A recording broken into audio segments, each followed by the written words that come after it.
so many options on the market. Literally, I think we had about 10, but more than that is absolutely great. These are the big brands that you should be going for. Hi, welcome back to my channel. Today I'm going to be talking about 8 must-haves for a newborn and 7 things you don't need.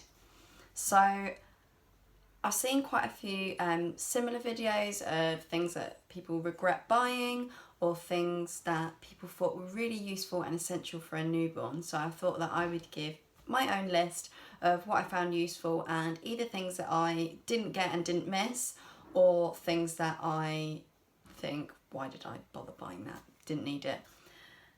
So first of all, if you like this video, if you find it useful or interesting, then don't forget to give it a like. Why don't you comment below something that you found really useful and something that you either didn't bother with or did get but wish you hadn't in the comments below. And don't forget to subscribe to my channel for more videos all about my life as a stay-at-home mum, including vlogs, hauls and advice. So let's get on with the video.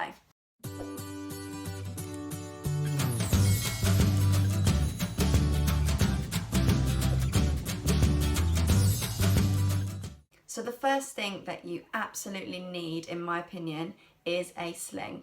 So it could be a more structured carrier sling with buckles, or it could be a fabric stretchy wrap or a woven wrap. Basically just something so that you can wear your baby. I think baby wearing is really important for the baby and the parent.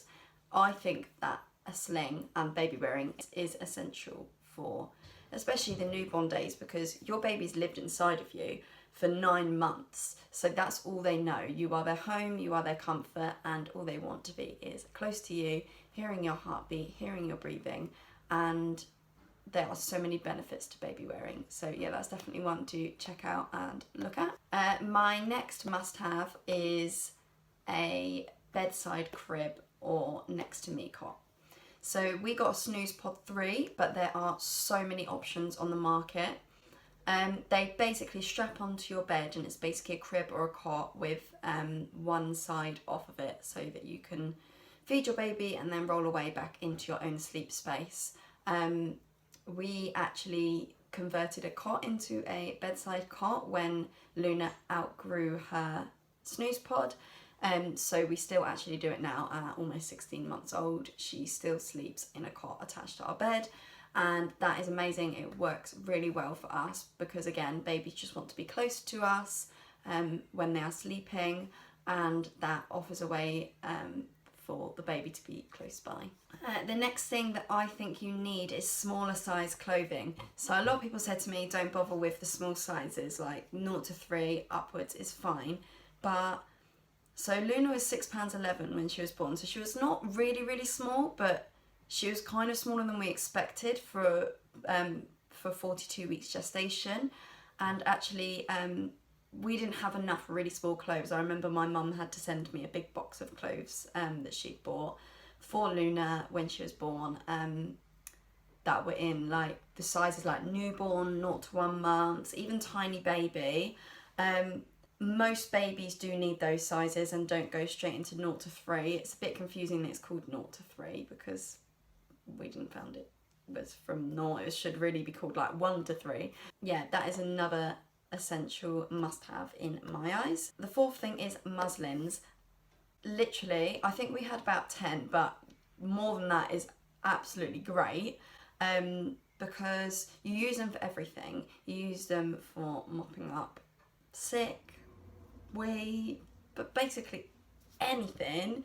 If your baby's got a cold, I actually still use them when Luna has a cold now, as a bit of a snot rag. But yeah, so they absolutely have 1,000,001 uses. You can never have too many muslins.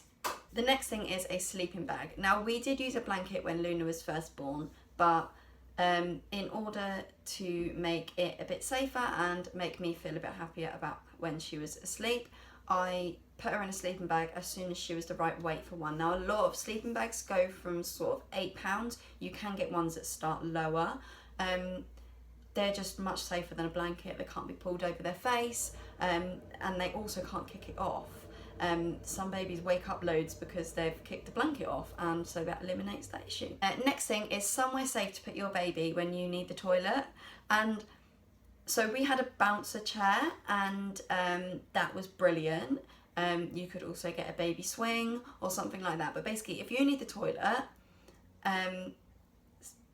having somewhere safe to put your baby down is a great thing. Like, obviously you could put them on the floor, but I just found the fact that she was strapped in to a bouncer seat made me feel a lot happier about her just being sat there or just lying there. And actually it was really good because I could bring it in the bathroom with me, so I could still see her and entertain her, and she was comforted by the fact that she could see me when I needed the toilet or a shower, bath, anything.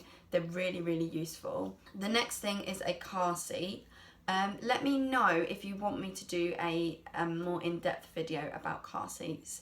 Let me know in the comments, because that's something that I'm really passionate about and I've done a lot of research about. So basically, branded is best. So Britax, Joey, Maxi Cozy, Be Safe, Axkid. These are the big brands that you should be going for. They are the safest brands. They often do extra testing beyond the minimum testing. Did you know that in the UK, in order to sell a car seat, it only has to be tested at 30 miles per hour in a crash test? And that equals 2 cars in a 2-car collision at 15 miles an hour. Who drives at 15 miles an hour? I just think that that needs to be changed, basically. But that is the law. If it passes that test, it can be sold. And a lot of brands like Cossato, Narnia, and the Disney branded seats, all of those, they're not tested to a high standard. And the other thing is, with in particular the Narnia brand and all of the rebrands of the Team Tex seats, basically Google Team Tex or Narnia into YouTube and Google, basically search it and you'll find there's a lot on it. The straps actually fail above 30 miles an hour. I think it's about 40 miles an hour. The straps literally just snap, the ones with the white clips on. So avoid those at all costs, basically. And my last must-have is an absorbent changing mat. So we had just the plasticky one, but I found that Luna did a wee while I was changing her nappy, which happens a lot with newborns and young babies in general. I should have used an absorbent changing mat, because basically it would run all the way up and then it would get on her whole body, in her hair, and then I'd have to give her a bath. Whereas if I'd had an absorbent one, it would have just gone straight into the mat. The thing that I really like for this is pre-folds or terry toweling nappies. Obviously if you're not using cloth, then that's like slightly different. You might not even know what those are, but you could basically just shove them in the wash when they've been weed on, the same as if they get wee on their clothes or sick or whatever. Just shove it in the wash and it's done, sorted. It's just a lot less effort clearing it up. Okay, on to things you do not need. Things that I didn't buy, or things that I did buy but I wish I hadn't bought. So the first thing is a baby bath. This just takes up space in my opinion. If you only have a shower, then it makes sense, but we have a bath, a big bath, so we just got a bath seat that lies flat for newborn, and we put her in that. But to be honest, most of her baths, especially as a young baby, were on me, and that's basically how she had a bath. If I did bath her on her own, she was in the bath seat. I just don't see the need for a separate baby bath. The next thing is a special nappy bin. Just get a normal bin. They stick the fact that it's a nappy bin on the front and charge a bomb for it, and I just don't agree with that. Just put it in a normal bin. If it's in a nappy sack, that holds the smell in anyway, and just take it out every few days. It's not a problem. We did have a nappy bin, but we didn't actually use it because it was just effort having to buy the bits that go in it and stuff. Yeah, just, it's not worth it in my opinion. Okay, the next thing is a baby monitor. I see so many people that are like, oh, I'm due in like a few weeks and the last thing I need to get is a baby monitor. Don't bother. Because according to the NHS and according to the Lullaby Trust, your baby should be sleeping in the same room as you until they're 6 months. So save your money and buy it when their baby is 6 months and is going in their own room. To be honest, Luna's still in our room now. We don't use a baby monitor because we don't need to, because she's always in the same room as us. And so you don't know what's going to happen later on down the line. So what's the point in buying a baby monitor when you're pregnant and then your baby doesn't go in their own room until they're 1? You've just bought a baby monitor for no reason. So just buy it when you need it, basically. When they're 6 months, 1, 2, whenever they go in their own room, buy a baby monitor then. I don't see the point in buying it ahead of time. My fourth thing is lots of toys. Babies do not need lots of toys. I was saying to my friend the other day, actually, she's got a 1-month-old baby, and I was saying, all you really need for a newborn, they need is your face. They find that so interesting. They'll stare at your face for literally hours. It's like the most interesting thing to them, and it's familiar. A mirror, because I actually really think that I really love mirror play for newborns and young babies. Maybe like a play mat if you've got hard floors, just so they can like lie on it. And that's basically it. Lots of black and white things, because babies actually prefer black and white when they're newborn. And actually a lot of colour can be overstimulating, especially for a really young baby. So black and white monochrome is really great for young babies. And yeah, like a mobile that they can just watch it go round, that's a good one. Just basically, you don't need to buy all of these things that like rattle in their face and stuff like that. Like, nah, it's not needed.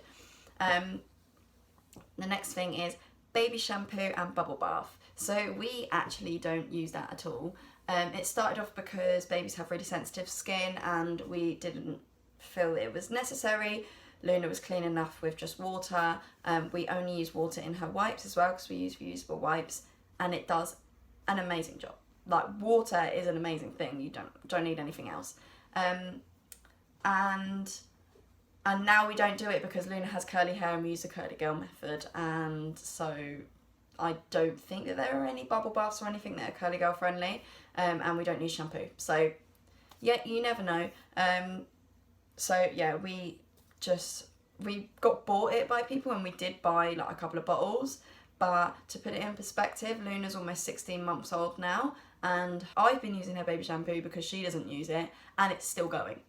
So you don't need loads of it. If you want to buy a bottle of it, just like 1 bottle is fine. Like, you don't need to stock up because it lasts forever. They only need like a tiny little amount on their hair or their body or whatever if you are using. The next thing is a cot bedding set. Okay, so these usually come with cot bumpers, which I don't agree should even be sold anywhere in the world. They are just so dangerous. There is no such thing as a safe cot bumper. And secondly, a empty cot is a safe cot. So baby with a sleeping bag is safe. That's fine. That's adequate. That's all you need.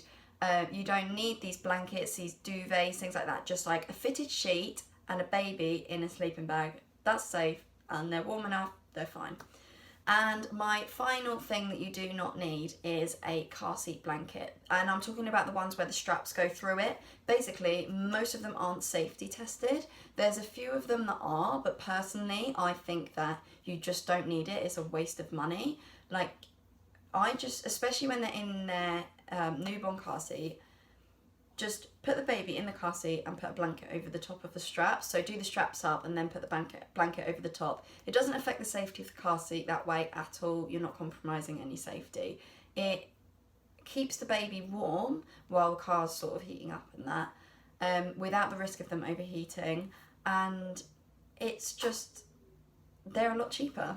You can pick up baby blankets for a few pounds. You don't need to be spending the money on a really expensive specialist one with holes in so it can go behind them. I just don't see the point in them personally. So yeah, that is my 8 must-haves for a newborn and 7 things you do not need.